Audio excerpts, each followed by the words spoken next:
Boa tarde a todos. Estamos aqui de volta. Eu vou falar em inglês porque temos alguns convidados de fora do país e nós temos a tradução do inglês para o português. Bom, hi everybody, my name is Rodrigo Ruano. I'm the head of the maternal women's and children health of Americas and a professor at the University of Miami.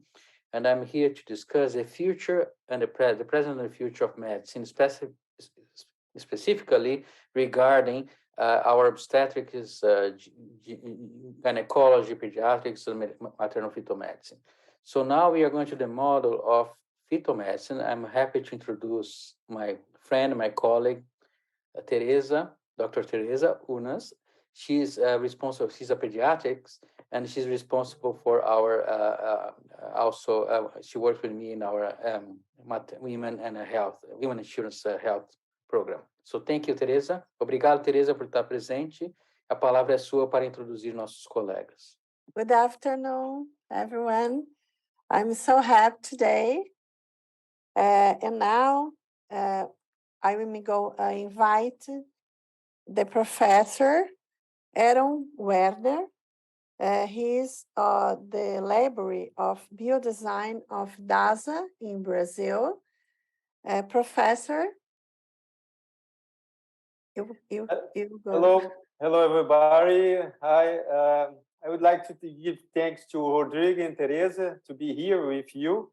To be a very good pleasure to show my research and to talk with you about the fetal models. So I share my image, my presentation.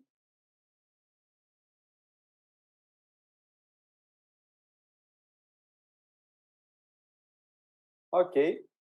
So we talk about models, real models and virtual models in fetal medicine.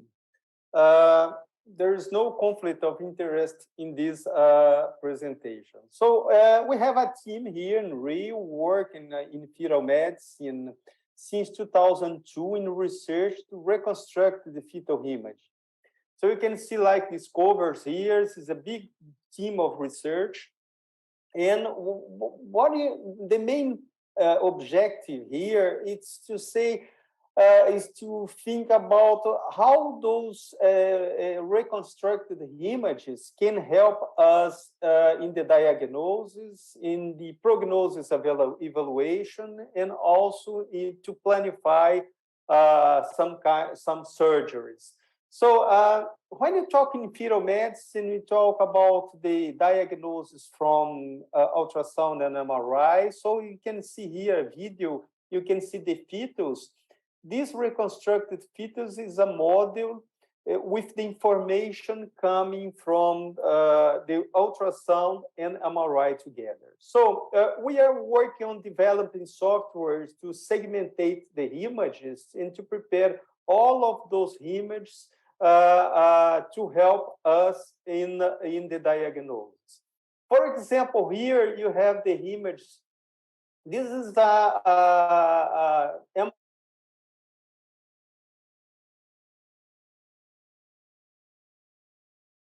então tá bom, tá joia. Bom, então vou falar em português. Essa é uma imagem de ressonância magnética, uma imagem isotrópica. Oi. Se você quiser voltar um pouquinho na tua aula, porque pode voltar. Então tá bom. Bom, nós temos um grupo de pesquisadores trabalhando desde 2002 na reconstrução de imagens para diagnóstico, avaliação de prognóstico e discussão multidisciplinar. Isso aqui é alguns resultados dos nossos trabalhos ao longo desses anos. Vocês veem aqui uma imagem reconstruída em 3D a partir de um exame de ultrassonografia associado com ressonância magnética. Então, esse é o nosso objetivo, reconstruir imagens que retratam fielmente o exame de ultrassom ou ressonância magnética, ou os dois em conjunto.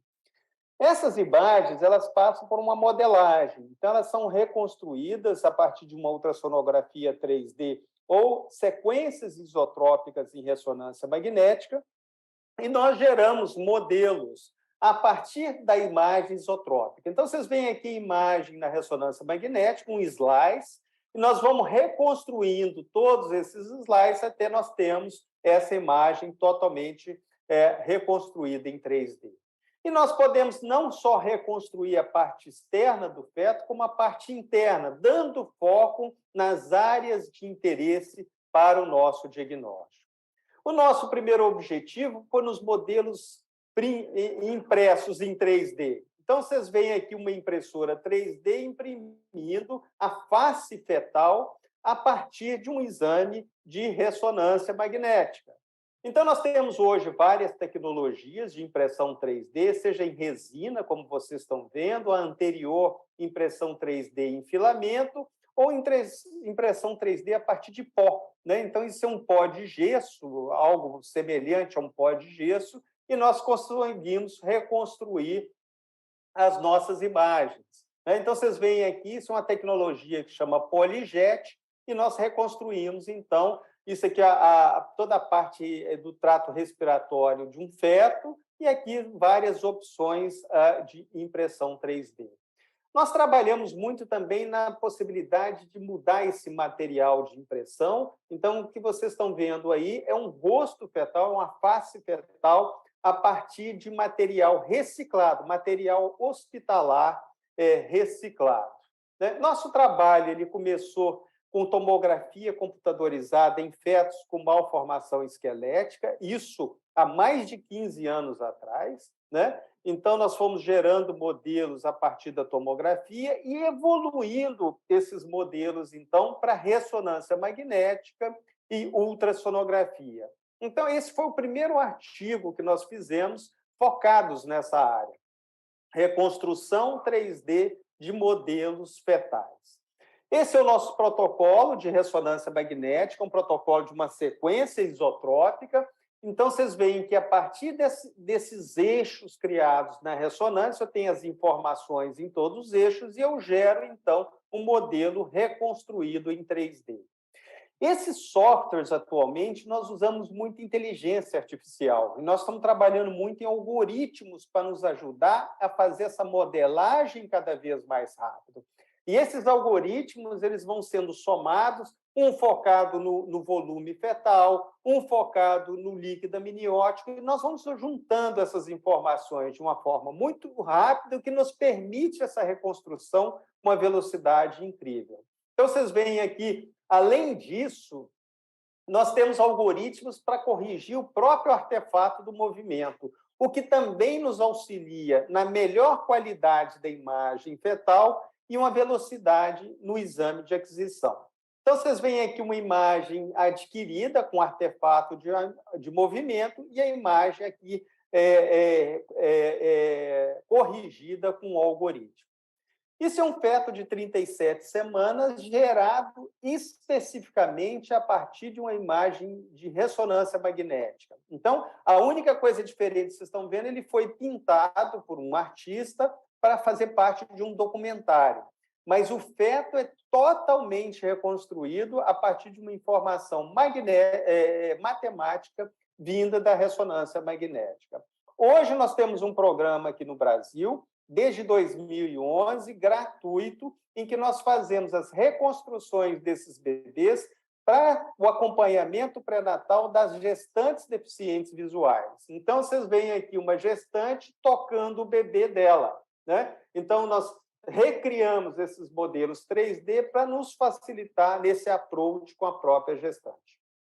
Isso é uma impressão 3D de primeiro trimestre, a partir da ultrassonografia, e nós podemos somar essas informações com ressonância magnética, gerando modelos com as informações dos dois exames, como vocês estão vendo aqui. Eu estou fazendo aqui uma fusão da informação matemática que vem da ultrassonografia com a ressonância magnética, e esses modelos podendo ser vistos em outros aparelhos, como celulares, tablets, na própria realidade expandida. Aqui alguns exemplos, vocês veem aqui um exemplo de fusão de imagem, no caso de uma holoprosencefalia lobar, seja juntando a informação do ultrassom com ressonância magnética. Aqui um caso de acondroplasia, acondrogênese, em que vocês veem informação do ultrassom, ressonância e tomografia, gerando modelo. Vocês veem que nós fomos comparando com o estudo anatomopatológico. Isso foi minha tese de doutorado, que eu defendi em 2012, lá na UFRJ, na radiologia. Aqui vocês veem uma reconstrução de trissomia do 21 a partir da ultrassonografia e ressonância magnética. E vocês veem que eu posso, inclusive, reconstruir a parte interna do feto. Então, aqui vocês veem 2 fetos com a parte digestiva reconstruída. Aqui, os 2 têm trissomia do 21. Aqui, uma reconstrução de um feto com trissomia do 21 com atresia de esôfago e duodeno, e esse outro aqui com atresia de duodeno, mostrando a conformação diferente no nosso diagnóstico. Aqui é um caso de uma série de casos de síndrome de Apert, né? A reconstrução 3D a partir da ultrassonografia e ressonância magnética, gerando modelos bem precisos. Na época da Zika, nós estudamos aquele desabamento dos ossos parietais a partir de ressonância e tomografia também, e nós reconstruímos esses modelos com impressora 3D, mostrando o aspecto característico do polo cefálico naqueles bebês com microcefalia. Hoje nós estamos trabalhando também na possibilidade de entrar no coração fetal. Essa foi a nossa primeira tentativa, né? Gerar modelos 3D e poder segmentar esses modelos e poder navegar dentro das câmaras cardíacas. Esse é um exemplo. Você vê uma imagem de ressonância magnética, é um caso grave de um tumor rabidoide. Vocês veem que a ressonância já dá uma imagem muito boa, mas eu posso reconstruir esses modelos, mostrando o tumor aqui em verde e mostrando as metástases em vermelho, né? Então, vocês veem, eu tenho a ressonância com 36 semanas e eu estou comparando com o modelo reconstruído com tomografia computadorizada no segundo de vida dessa criança. Então, vocês veem aqui o modelo reconstruído e o modelo fetal impresso em 3D. O ultrassom 3D ele trouxe um avanço muito grande nesse approach, na discussão com o próprio casal, com relação à patologia de uma determinada patologia, como, por exemplo, vocês veem aqui uma fenda labial bilateral com alteração, com comprometimento também do palato. Então, vocês veem que a reconstrução 3D ela passa a ser uma interface muito boa nessa discussão com o próprio casal. Quando eu tenho dificuldade no ultrassom, eu posso buscar informação também na ressonância magnética e gerar modelos 3D também a partir da ressonância magnética. E muitas vezes eu posso somar as duas informações, gerando modelos melhores. Vocês veem reconstruções de gestações múltiplas, né? Isso a partir da ressonância magnética. Então, aqui uma gestação gemelar normal, em que eu tenho a visão completa dos bebês como um todo. Aqui uma gestação trigemelar e aqui uma gestação quadrigemelar, vista na ultrassonografia no primeiro trimestre da gestação e, posteriormente, a mesma gestação gerado um modelo 3D a partir da ressonância magnética com 26 semanas. E o detalhe é o que eu posso ir na realidade virtual, com a câmera, e navegar entre esses fetos, me auxiliando na avaliação morfológica desses bebês. Vocês veem que esses modelos são muito parecidos. Olha, compara o modelo virtual com o anátomo patológico. Isso é interessante porque a gente leva a informação do pré-natal para o pós-natal, como vocês veem nesse caso de craniófagos. Então, a gente vai vendo a evolução desse encéfalo no pré-natal e essas informações vão sendo somadas nas informações pós-natais, gerando, então, modelos em que vão facilitar a discussão multidisciplinar. Então, vocês veem aqui impressoras em 3D imprimindo o encéfalo desses bebês para o planejamento cirúrgico. Aqui o encéfalo de uma cor de um dos bebês, do outro aqui a vascularização, e nós vamos montando isso para o planejamento cirúrgico. A possibilidade de eu usar esses modelos na realidade misturada e posso usar também na ferramenta do metaverso, facilitando, então, essa discussão multidisciplinar. Então, a gente passa a ter, então, uma discussão mais eficaz, uma medicina mais eficaz em casos complexos como esse dos craniópatas. Esse é um estudo de casos também que nós usamos esses modelos para separar bebês tóraco-onfalópicos.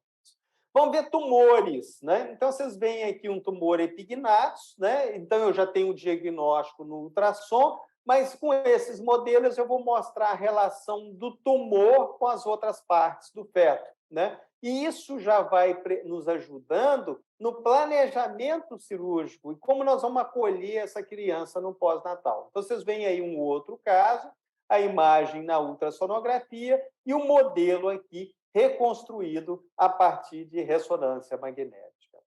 Nós podemos também navegar no interior do feto. Então, vocês veem aqui um teratoma cervical em que eu posso ter uma visualização desse tumor por dentro, na realidade virtual. Então, eu posso fazer aqui uma broncoscopia virtual do feto, entrar e ver a relação do tumor com as vias aéreas. Então, vocês estão vendo aqui o tumor em verde e eu posso, então, navegar nas vias aéreas do feto. E posso navegar em estruturas pequenas. Aqui eu estou nas glândulas lacrimais, nos ductos lacrimais do feto, num caso de bebê com dactilocistocele. Vocês veem aqui, isso é uma obstrução brônquica, então vocês veem aqui, eu consigo fazer uma broncoscopia virtual no feto, então vocês veem aqui a imagem fetal comparada com a imagem pós-natal. Aqui eu estou navegando, né, na fetal, por ressonância magnética, mostrando a obstrução, o brônquio ali liberado, a obstrução à direita ali, né? E depois eu posso comparar essa navegação virtual com a navegação real, como vocês estão vendo aí na broncoscopia. Aqui um caso de hérnia diafragmática, eu posso reconstruir o parênquima pulmonar, o pulmão hipoplásico, nesse contexto de hérnia diafragmática, e posso também mostrar aqui nós estamos simplesmente mostrando o balão inserido, o balão endotraqueal inserido. E eu posso também fazer uma navegação mostrando também, fazendo o mesmo trajeto da fetoscopia, mostrando, então, o posicionamento do balão. Então, a gente pode entrar no feto, nesse arquivo gerado por ressonância magnética, e chegar navegando, seja até mesmo com realidade virtual, navegando até o balão, vocês vão ver lá no fundo, o balão inserido, o balão em amarelo. Vocês veem aqui um caso de válvula de uretra posterior, a reconstrução 3D por ultrassonografia e ressonância magnética, e eu posso fazer aqui uma cistoscopia virtual no feto. Então, eu estou entrando ali na uretra, navegando nas vias urinárias do feto, nas vias urinárias dilatadas, e comparar os nossos achados no pré-natal com o exame radiológico depois no pós-natal. Olha esse caso aqui de Chiari, né? Então, vocês veem ali uma circular de cordão, vocês veem ali a genitália, um micropênis, e nós fomos comparando a navegação virtual com a fetoscopia, diferença de 2 dias aí. Então, vocês veem que o que foi visto na fetoscopia, nós vimos na navegação virtual. Vocês veem a meningomielocele, vocês veem a circular de cordão, vocês veem a alteração na genitália. Então, nós podemos perfeitamente comparar essas imagens virtuais com as imagens reais. Isso nos ajuda no planejamento cirúrgico. Então, vocês veem aqui um atretismo placentário, com invasão placentária ali na bexiga materna, né, uma placenta percreta, e eu passo a ter uma visualização de dentro da bexiga da mãe. E eu posso colocar a equipe cirúrgica conectada comigo, né, e discutir, fazer o planejamento cirúrgico virtualmente, como vocês estão vendo. Isso também na ginecologia. Vocês veem aqui uma histeroscopia virtual. Eu posso navegar no interior do útero e ter a visualização ali de múltiplos pólipos no interior da cavidade uterina. Nós usamos também, como auxílio na patologia, podemos usar a microtomografia. Então, isso é uma peça da tuba uterina analisada no microtomógrafo. Eu posso gerar modelos 3D, estudar essas peças anatômicas. Então, aqui eu estou fazendo navegações virtuais mostrando a tuba uterina em todos os seus segmentos e posso colocar isso, por exemplo, numa ferramenta como o metaverso. E ali eu estou com os alunos dando uma aula sobre tuba uterina no interior da tuba uterina, né? Então, isso passa a ser uma interface muito interessante para também o ensino e até mesmo a discussão multidisciplinar. Professor, só tem 1 minuto. Está acabando já. Nós podemos também associar a essas reconstruções 3D à tecnologia háptica e ter a sensação tátil dessa tecnologia. E aí, para o futuro, nós podemos usar a realidade expandida, né? Então, vocês veem aí a possibilidade da realidade expandida. Eu tenho essa visão com óculos de realidade expandida. Nós vamos passar esses estudos aqui.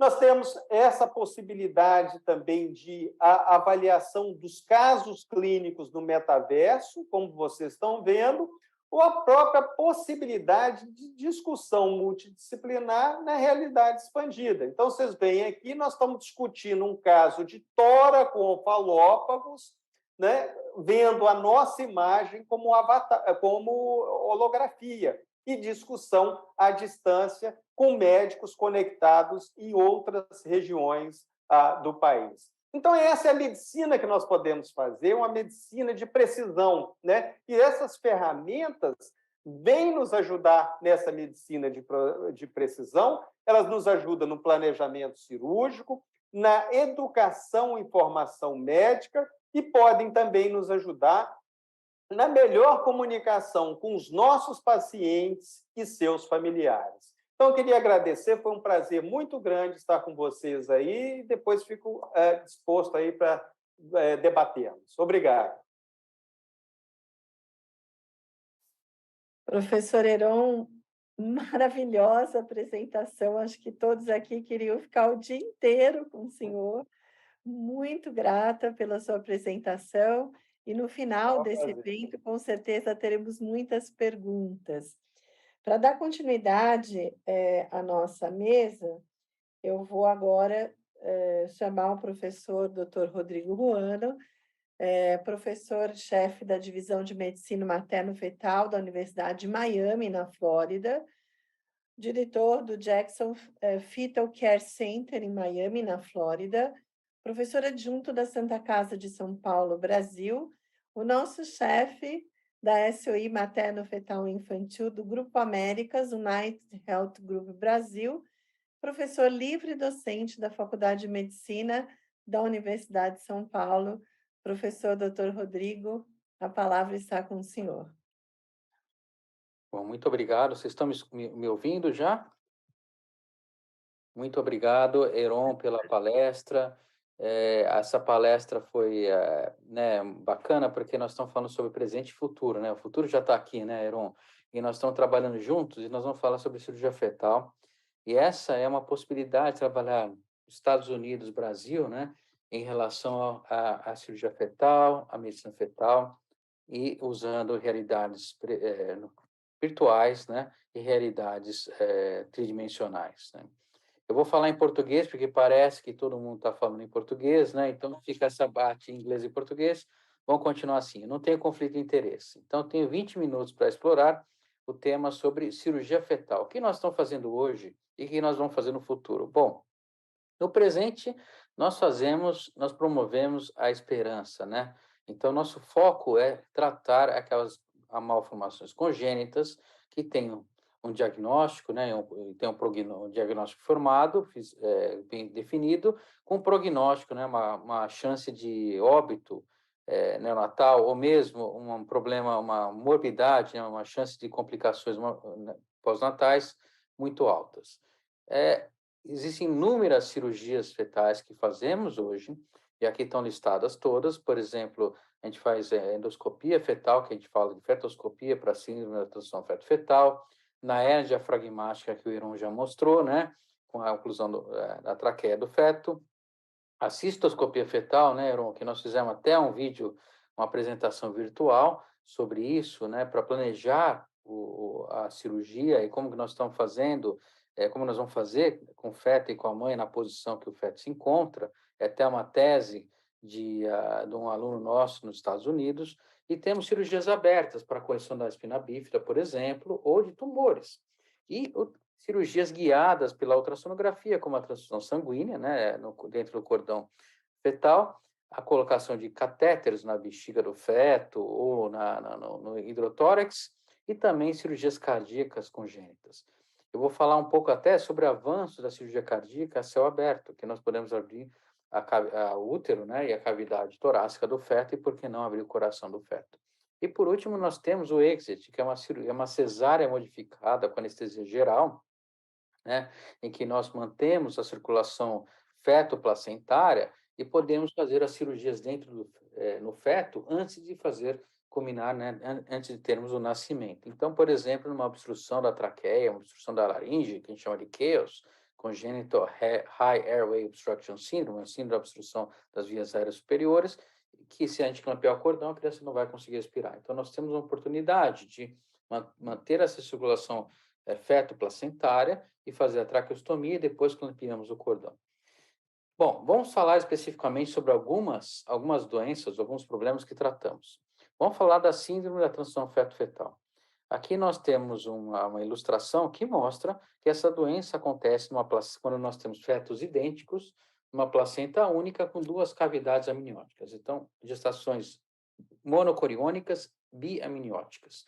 E que nós temos anastomoses placentárias, e que essas anastomoses, que geralmente estão presentes, não causam nenhum problema, mas em torno de 20% podemos ter esse fato, que a circulação sanguínea sai de um lado e vai para o outro. E o feto que recebe mais sangue é o feto receptor, e aquele feto que recebe menos sangue é o feto doador.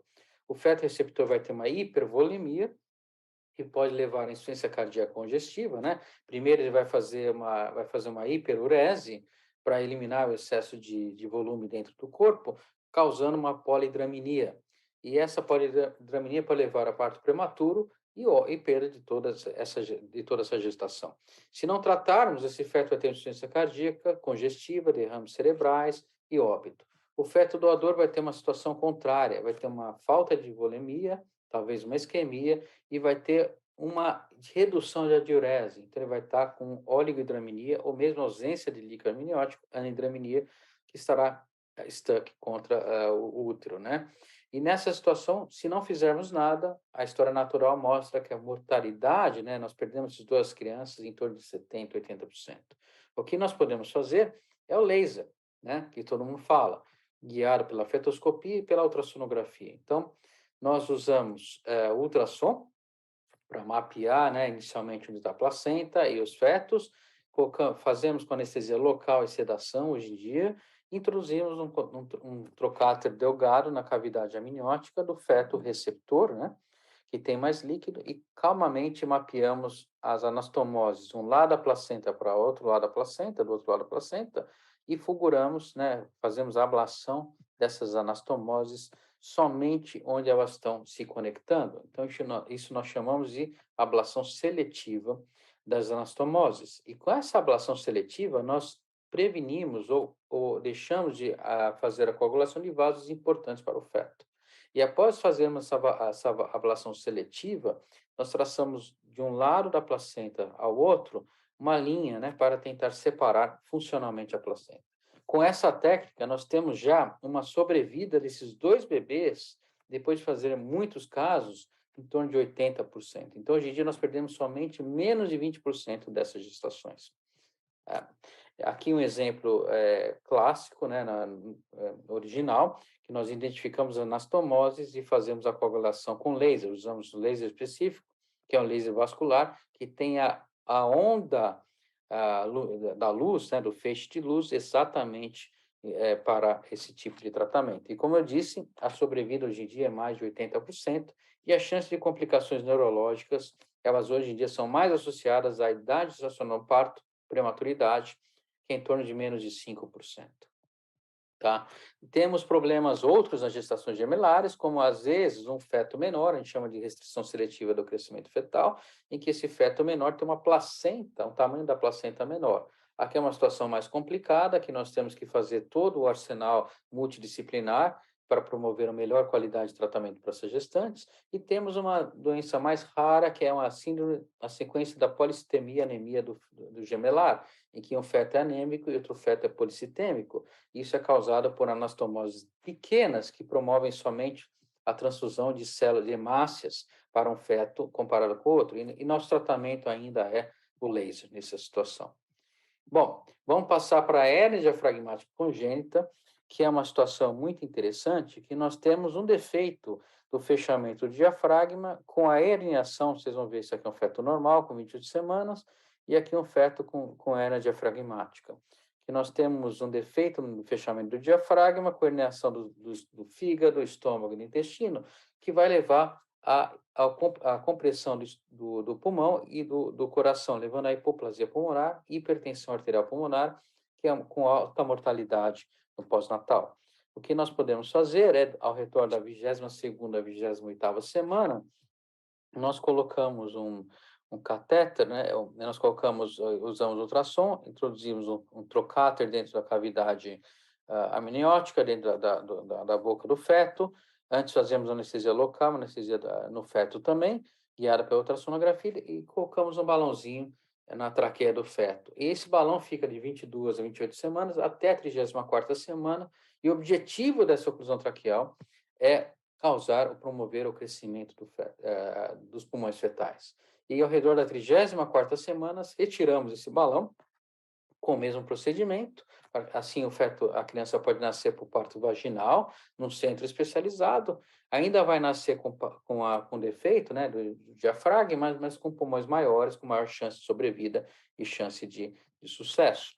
Aqui um vídeo natural, né, um vídeo original, que nós fizemos oclusão traqueal, vendo a cartilagem laríngea, né, e as cordas vocais aqui na frente, a traqueia, e vocês vão ver que nós conseguimos ver a bifurcação. Esse feto estava com 24 semanas, quando fizemos a oclusão, e vamos colocar o balãozinho acima aqui é a carina, acima da carina do feto. Fizemos um estudo randomizado e mostramos que a sobrevida dos fetos que foram submetidos à oclusão traqueal foi em torno de 55%, comparado com aqueles fetos que não tinham tratamento antes do nascimento, e a sobrevida foi menos de 10%. Fizemos também um estudo a cada 2 semanas e comprovamos que a oclusão traqueal promovia o crescimento dos pulmões fetais, quando comparando com aqueles fetos com hérnia diafragmática sem a oclusão traqueal. E o mais interessante é que a oclusão traqueal também melhorava a perfusão vascular pulmonar, do tecido pulmonar. Então, provavelmente, sugerindo que, provavelmente, esses pulmões teriam menos risco de hipertensão arterial pulmonar grave. Fizemos também uma avaliação a cada 2 semanas, os fetos que sobreviveram e que receberam a oclusão traqueal, que tiveram a oclusão traqueal, eles sobreviveram porque eles tiveram uma resposta pulmonar mais intensa, mais forte. E o motivo disso é porque provavelmente aqueles fetos com pulmão extremamente pequenos, extremamente hipoplásicos, eles cresciam, sim, tiveram um crescimento do pulmão, mas o crescimento do pulmão não foi o suficiente se a gente colocasse o balão com 28 semanas. Então, a nossa proposta agora é colocar o balão com 22, 24 semanas para atingir um crescimento maior e mais duradouro, que foi o motivo de outro estudo que fizemos. Aqui, só para resumir, a experiência minha nos Estados Unidos, no Texas e em Rochester, né, em Minnesota, na Clínica Mayo, e ambos nós observamos o quê? Que no Texas, a sobrevida à oclusão traqueal mais o ECMO foi em torno de 80%. Então, 80% dessas crianças sobreviveram com hérnia diafragmática grave. Então, aqui uma provocação, né, para o Brasil, que nós queremos fazer a mesma coisa no Brasil, fazer com que a sobrevida dessas crianças chegue a mais de 80%. É um sonho nosso, uma missão nossa. E se a gente comparar com aqueles que não receberam, é em torno de 20% a 25%, justamente o que nós havíamos observado. E nós seguimos, sim, o crescimento do pulmão, né, dessas crianças, após esses fetos, após a oclusão traqueal, e podemos ver a resposta pulmonar. Fato interessante que muita gente me pergunta é que a oclusão traqueal não vai promover a regressão dos órgãos herniados para a cavidade abdominal. Então, a quantidade de fígado dentro da cavidade torácica vai permanecer igual. Então, o principal aspecto que tem da oclusão traqueal é promover o crescimento pulmonar.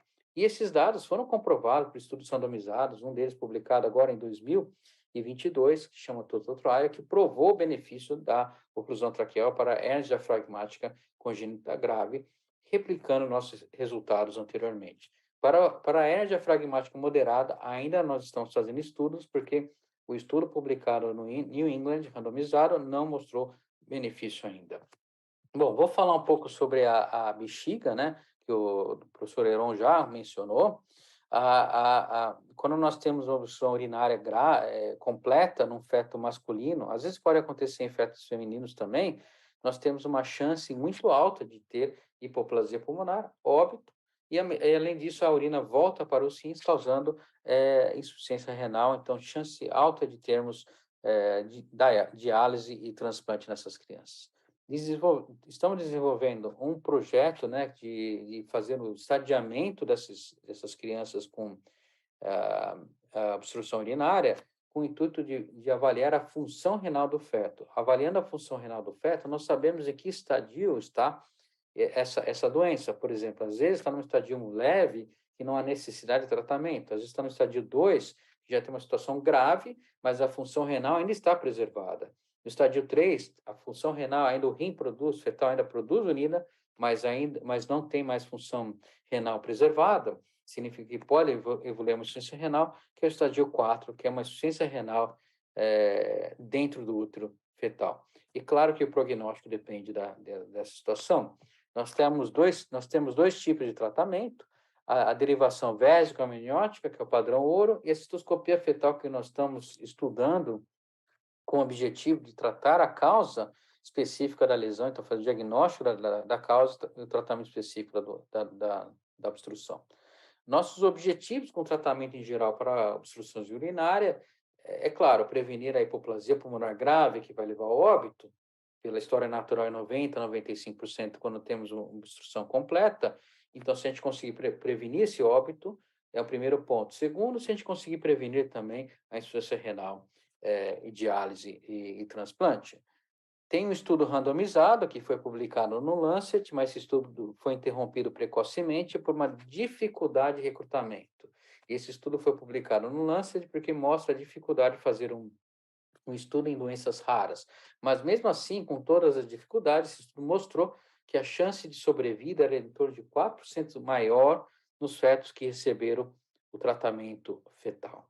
Okay? Então, para resumir, na parte do luto, né, na parte da obstrução urinária baixa, quando temos obstrução parcial, com a quantidade de líquido normal e os rins ainda adequados na ultrassonografia, nós só observamos semanalmente. Se tem aquela situação que temos uma obstrução completa, mas a função renal ainda está preservada, nós indicamos a cistoscopia ou a derivação vesicomniótica, e no estádio 3, que temos uma obstrução grave, mas uma função renal que já não está preservada, já está alterada, mas o feto ainda produz urina, a gente começa com uma derivação vesicomniótica e possivelmente amnifusões, infusões, e estamos fazendo um estudo multicêntrico que é fechado ainda por uma questão ética, né, e científica, em que estão fazendo a amnifusão para aqueles casos de amnifusão seriada, para aqueles casos de insuficiência renal no útero. As cirurgias fetais para espina bífida, o objetivo delas é evitar esse segundo processo, que é a inflamação que o líquido amniótico causa nos nervos, ou extravasamento de líquor pelo defeito, ou também que quando o feto mexa, possa ter um problema de um contato físico, né, com os nervos, causando maior problemas. Nós fazemos a cirurgia a céu aberto, né, nós abrimos o útero e expomos as costas do feto, esse é o padrão ouro ainda, com anestesia geral. E aqui foi baseado no estudo randomizado, que chama MOMS Trial, que prova claramente a melhora das condições neurológicas desses fetos, dessas crianças, quando submetidas à cirurgia intrauterina. Mas claro que nós temos alguns riscos. Quando a gente abre o útero e abre a membrana, a gente sutura a membrana, então nós temos parto prematuro. Nesse estudo, a idade estacional no parto era de 34 semanas, mas com a melhoria da técnica, hoje em dia nós temos parto em torno de 35 ou 36 semanas, em média. Então, a prematuridade para nós estamos já avançando muito. O maior problema dessa cirurgia a céu aberta é que essas gestantes terão que ter, né, parto cesárea e não poderão ter parto vaginal pelo risco de rotura uterina. Então, por isso que a gente está desenvolvendo técnicas novas que ainda necessitam de maior avaliações, né, de maior confirmações, usando a fetoscopia, que a gente não abre o útero. A gente pode até fazer uma laparotomia, abrir a barriga, mas a gente não abre o útero, permitindo que essas gestantes tenham parto vaginal. O problema ainda dessa técnica é que do ponto de vista neurocirúrgico, não abordamos da mesma maneira que abordamos na via aberta, fechando cada tecido da espina bífida. Bom, outras indicações que nós vamos falar rapidamente, as cirurgias cardíacas, né? O professor Heron já comentou da navegação virtual dentro das câmaras cardíacas, mas nós fazemos isso guiado pela ultrassom. Então, quando nós temos uma hipoplasia de coração esquerdo, por exemplo, nós podemos fazer uma abertura, né, uma valvuloplastia da aorta, para tentar melhorar essa função do ventrículo esquerdo. O mesmo para a hipoplasia do coração direito, que podemos fazer uma valvuloplastia da artéria pulmonar, guiada pela ultrassonografia, mas também o mais importante é que às vezes tem situações que nós temos a hipoplasia do coração esquerdo e um septo interatrial intacto. Então, a mortalidade é praticamente quase beirando a 100%. O que nós podemos fazer? Como está mostrando esse slide, nós podemos abrir o septo interatrial, colocando um stent ou fazendo um balão. Tá? Temos uma outra doença que nós temos as bridas amnióticas, que quando a membrana amniótica não se fecha corretamente e ela fica ao redor do cordão umbilical das extremidades, que podem levar à amputação ou mesmo pode levar a óbito fetal. E descrevemos duas técnicas, uma com uma porta única, single port, no líquido, que usamos o laser, como nessa imagem, para fulgurar e cortar as bridas amnióticas. Ou usamos duas portas com gás, né, duas, três portas, e usamos tesouras pequenas quando as bridas são mais complexas. Os tumores fetais, quando nós temos hidropsia ou insuficiência cardíaca congênita, daí sim estão indicadas as cirurgias fetais. E como nós fazemos? Abrindo o útero, removendo, por exemplo, esse teratoma dessa criança, como fizemos, essa criança nasceu com 36 semanas, e aqui um tumor pulmonar grave, grande, causando hidropsia, insuficiência cardíaca, e podemos fazer uma esterotomia, e uma toracotomia e a lobectomia desse pulmão. Mas, atualmente, estamos usando métodos mais delgados, mais finos e mais delicados, em que não precisamos abrir a cavidade uterina. Então, nós fazemos um sequestro pulmonar ou para um teratoma sacrococcígeo, nós descrevemos essa técnica que nós podemos fulgurar a artéria que está alimentando esses tumores.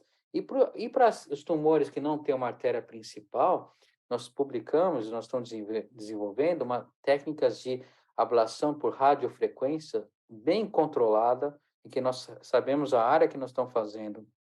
E com isso nós evitamos de causar mais edema ou de causar lesões de estruturas próximas adjacentes aos tumores.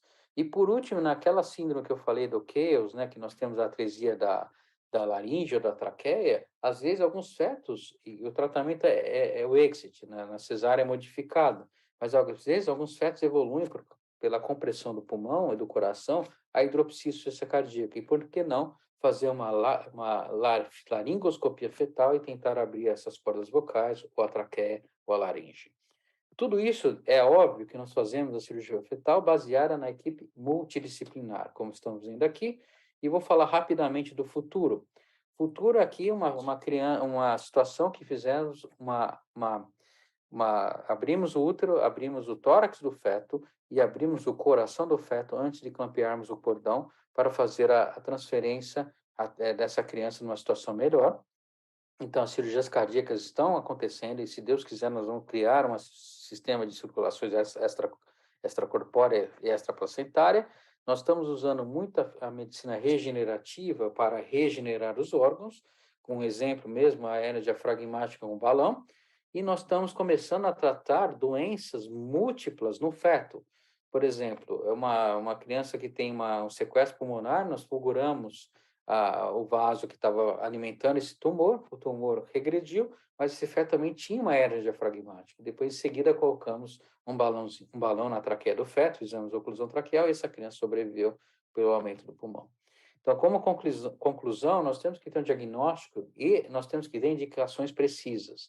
Temos que contar com uma equipe multidisciplinar.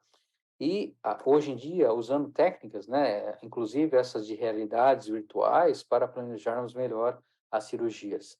Nosso objetivo é reduzir mortalidade e morbidade, nós aplicamos o princípio da medicina regenerativa e participamos de várias sociedades para discutir o melhor procedimento para cada feto. Mas, finalmente, nós lutamos pela vida, obviamente baseada na ciência e na ética. Muito obrigado e aproveito para colocar meus e-mails aqui para futuras dúvidas.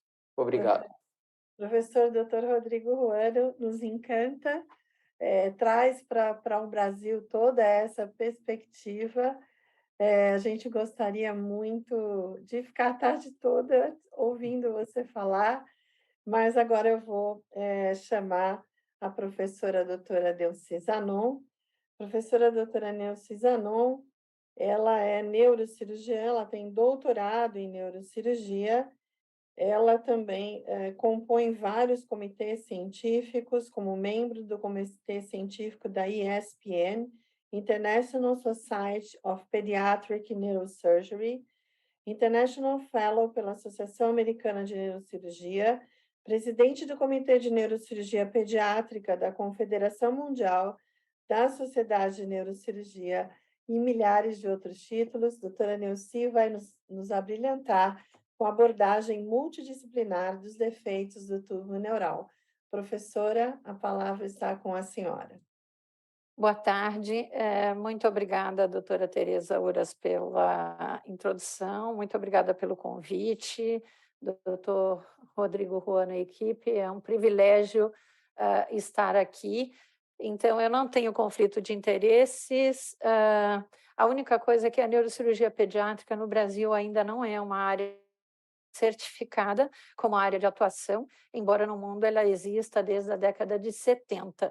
Então, os meus slides estão em inglês, porque alguém da audiência não entende português, então, só para facilitar o entendimento deles, nós vamos falar um pouco sobre as opções cirúrgicas da espinha bífida, como uma abordagem multidisciplinar e como a gente pode uma percepção de ganha-ganha nesse tratamento. O que é esse segmento onde todos ganham nesse acompanhamento? Para quem está menos familiarizado, a espinha bífida é a malformação do sistema nervoso central mais grave, compatível com a vida adulta.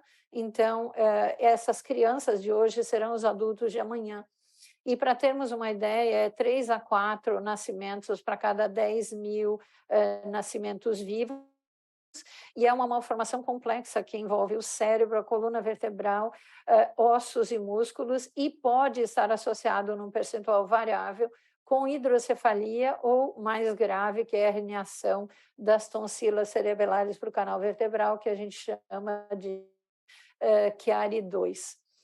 Para prevenir, o que nós temos de mais conhecido é o ácido fólico, a vitamina B9, e isso tem que ser feito antes da concepção. Como isso é muito difícil, o defeito de formação já se estabelece antes do 28º dia da gestação, tem outras causas, mas são raras. Para esse quesito em especial, o que é recomendado é a fortificação dos alimentos, e nesse quesito o Brasil está bem, porque desde 2004 a fortificação de farinhas como trigo e milho é mandatório, e desde 2010 a farinha de mandioca também. Ele não previne os defeitos de fechamento do tubo neural fechados, como o lipoma, a medula, a espinha bífida oculta, a encefalocele com pele cobrindo, mas previne, em 70% a 80% dos casos, a malformação ou a espinha bífida aberta, onde nós temos a exposição do tecido neural com ausência de pele. E esse desenho é muito feliz desde o século XIX, onde Corvellier, ele desenha a malformação da região lombar, que é a região mais comum, onde tem a exposição das raízes lombares. As raízes normalmente sacrais, elas são longitudinais, elas vêm para a região perineal, para controlar o esfíncter, e vem para os membros inferiores para controlar a força e movimento. E nessa malformação, elas são transversais, fazendo com que tenha uma medula ancorada, pode ter uma seringomelia, pode ter herniação das tonsilas, que é o Chiari, e a hidrocefalia. Esse diagnóstico pode ser feito antenatal, mais comum pelo ultrassom, é a causa mais comum no nosso meio de hidrocefalia antenatal, é a espinha bífida aberta, que depois do ultrassom realizado pode ser complementado com a ressonância fetal, como nós vemos aqui, que para o neurocirurgião é muito mais afeito à ressonância, fica mais fácil de nós conseguirmos ter uma ideia mais clara. Para o obstetra, ele está mais familiarizado com o ultrassom, então talvez não mude muito. O que é recomendado como equipe multidisciplinar só após o nascimento? Não. Quando nós temos uma malformação congênita fetal, o ideal, e isso é possível e já está acontecendo no nosso meio, e felizmente eu tenho o privilégio de fazer parte dessa equipe, quando tem uma gestante com problema de malformação fetal, nós temos o obstetra, o geneticista, o cirurgião fetal, o neonatologista, o neurocirurgião, que decidem se outros exames são necessários. A discussão é interna, em grupo, antes de transferir para a família, e essa intervenção pode ser feita antenatal ou pós-natal. E o pós-natal, esse segmento é multiprofissional, dependendo da malformação em curso. E com esse diagnóstico antenatal, o que pode ser feito quando nós temos um diagnóstico de espinha bífida aberta ou mielomeningocele? A terminalidade ou abortamento não é permitido no Brasil, então nós temos as duas escolhas, a cirurgia perinatal e a cirurgia pós-natal. Quando a cirurgia é fetal, tem as escolhas de técnicas, mas o pós-natal é o que mais acontece na maioria dos casos de mielomeningocele, são alguns dos nossos exemplos da primeira centena de casos operados pós-natal. Felizmente, a torácica é cada vez mais rara e cada vez mais frequente temos defeitos lombares e sacrais. Raramente a hidrocefalia necessita de tratamento imediato, junto com o tratamento, o fechamento da mielomeningocele, e isso só acontece quando temos uma hidrocefalia extrema, que é um manto cortical muito pequeno. Aqui nessa tomografia nós temos um cérebro que é menor do que 1 centímetro, praticamente a hidrocefalia ocupa toda a cavidade craniana. Então, nesse caso, a gente procura fazer a cirurgia simultânea. E qual é o racional para fazer a cirurgia fetal, se a cirurgia pós-natal também pode ser feita? Na verdade, a proteção do tecido neural, evitar a fístula que continua dentro do útero e, na verdade, também evitar complicações que nós veremos a seguir, que podem ser tratadas quando a cirurgia é feita intraútero.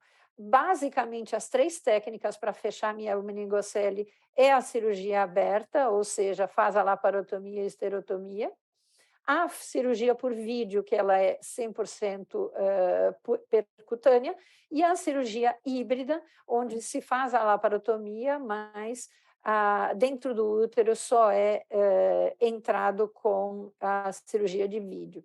Aqui tem comprovação com protocolo randomizado, duplo cego, que é o padrão ouro de aceitação científica, é a cirurgia aberta, que tem que ser feita abaixo de 26 semanas, e que os critérios de inclusão tem que ter o Chiari 2 e um cariótipo normal. Como podemos ver à direita, tem muitos critérios de exclusão, então não são todos os casos de espinha bífida que podem ser operados intraútero.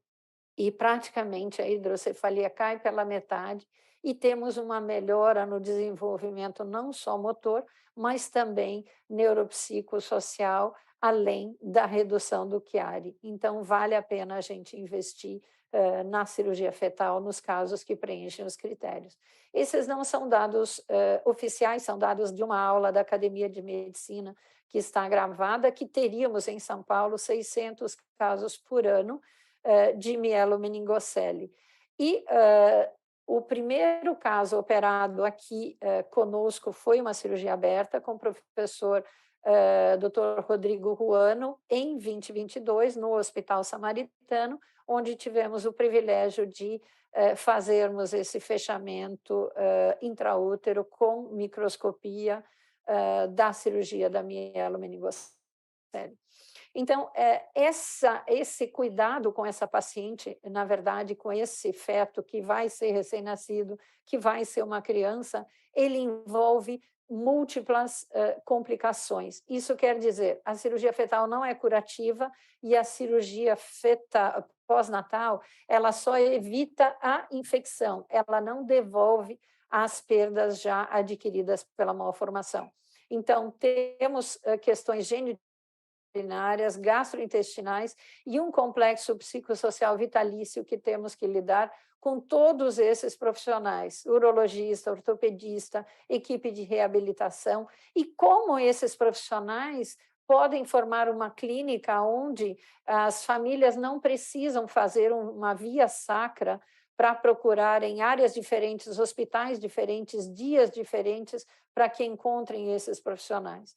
Nós temos o melhor exemplo do planeta, acabou de sair esse trabalho em 2022, do grupo de Chicago, que já tem 5 décadas de experiência. Eles atendem próximo de 800 pacientes por ano. E de que forma eles atendem? No mesmo dia, todos os profissionais veem os pacientes e eles são vistos e analisados em equipe e decisões tomadas conjuntas. Esse é o nosso sonho de consumo, não estamos reinventando a roda, é o que eu trago desde que eu fiquei esses 3 anos na França, mas que só agora está se tornando realidade.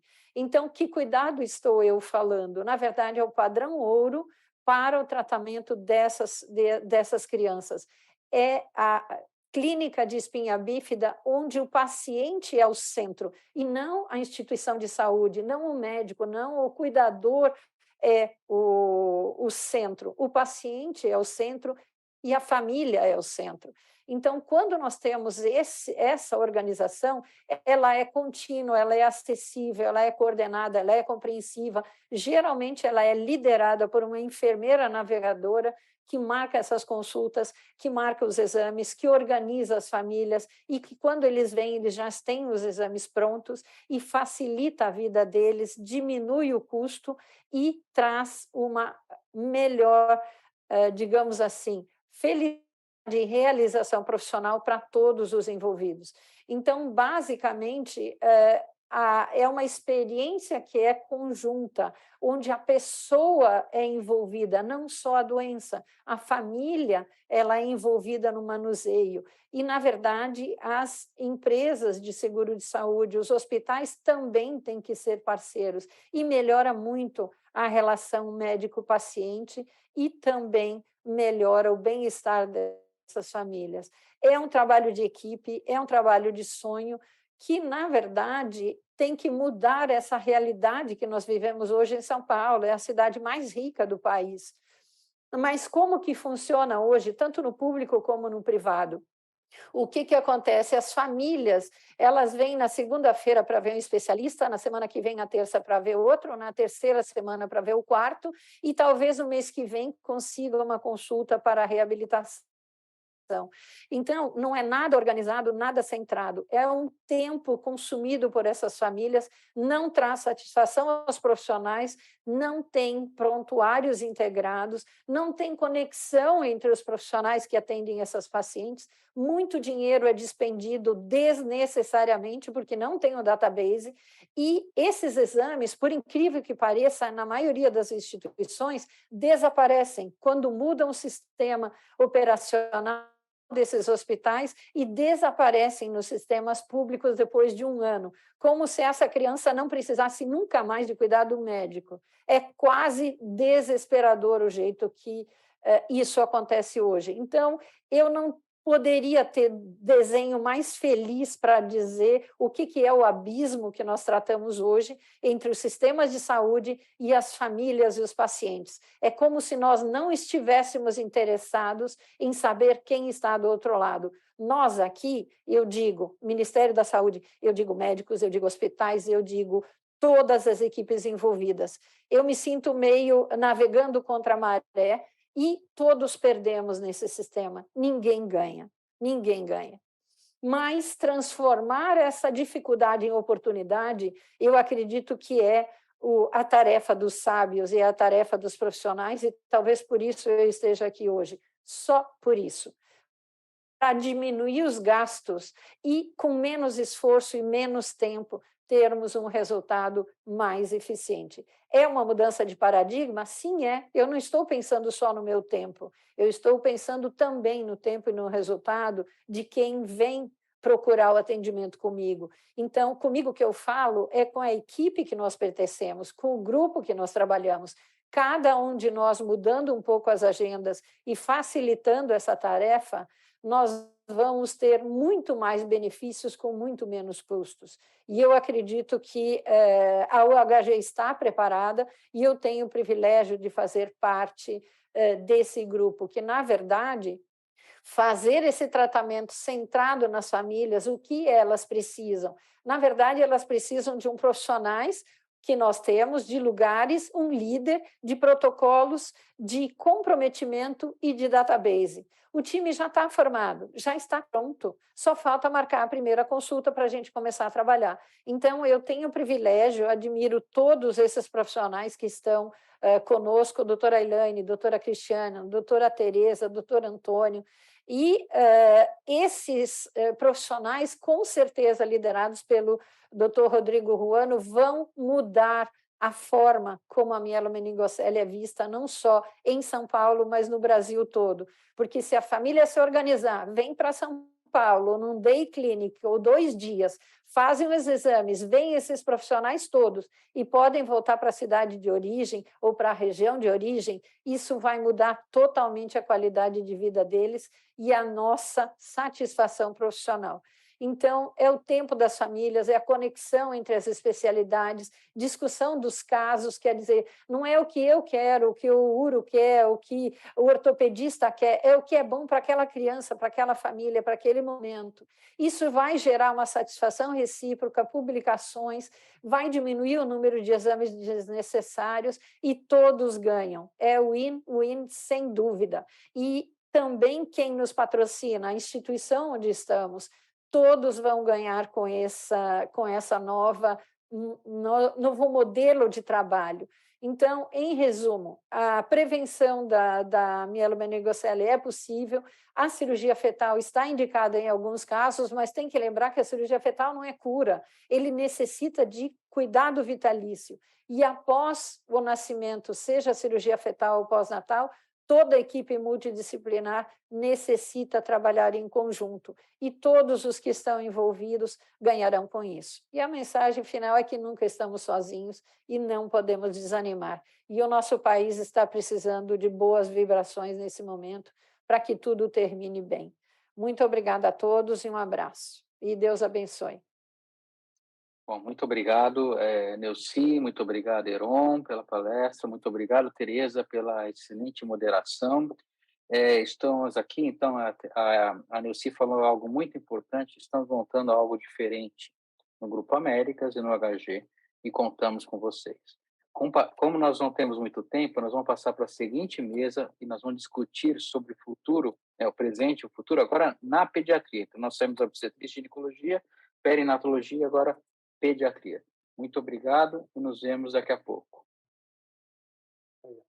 A saúde também acontece nos bastidores, com melhorias na qualidade do atendimento, investimento em tecnologia e constante capacitação dos profissionais. Somos a Rede Américas e fazemos parte do United Health Group, a maior empresa do setor de saúde do mundo. Atuamos com excelência em diferentes especialidades e regiões do Brasil, através de uma rede integrada de cuidado contínuo com a saúde, que não se limita apenas ao desfecho clínico, mas está apoiada na experiência do paciente, do familiar e dos colaboradores. Oferecemos múltiplas linhas de cuidado: cardiologia, neurologia, oncologia, ortopedia, transplantes, nefrologia, gastroenterologia, materno-fetal infantil, oftalmologia e medicina diagnóstica.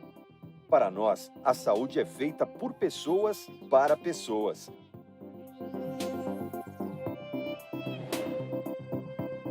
Onde tem Américas, tem excelência em cuidado.